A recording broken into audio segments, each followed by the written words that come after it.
January is Human Trafficking Awareness Month. Now, the topic of human trafficking has been brought to light once again since the release of the movie The Sound of Freedom, which has touched many hearts. It turns out human trafficking is not just an issue, however, in Central America, but also right here in North America. Joy-Lynn Stickel heads up Not4Sale in Lethbridge and joins us now to talk more about it. Joy-Lynn, you say human trafficking is an issue here in Canada as well. Do you have some stats for us? A lot of the stats that we do get are a bit skewed because it's such an underground issue. And so, what we can say is that more than 75% of Canadians working in the Canadian sex trade were exploited as a child, which is horrible. 25% of human trafficking victims in Canada are under the age of 18. And even though the Indigenous population makes up about 4% of our population, they make up about 50% of trafficking victims. Wow. Now let's circle back to children for just a second. Is it kids under a certain age who are being trafficked?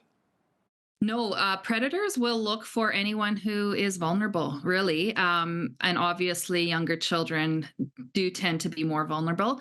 And we do know that about 95% of the victims, actually 95% of the perpetrators, are well known by the victims. So it's not some guy driving up in a white van offering candy to little kids.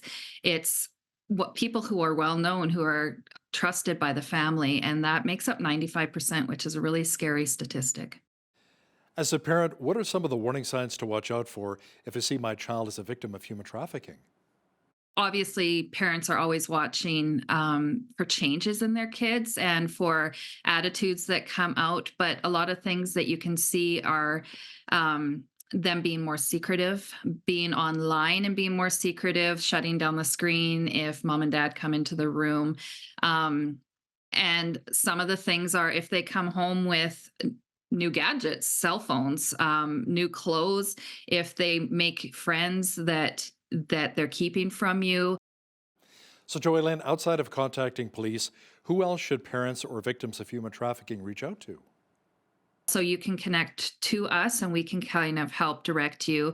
It's kind of more of a soft landing rather than straight to authorities. But we have good communication with the organizations there that we can connect people to the right people. And you could go to not4sale.ca and check in with us too. Thanks so much for your time today, Joy-Lynn. That was Joy-Lynn Stickel, director of the advocacy group Not4Sale here in Lethbridge.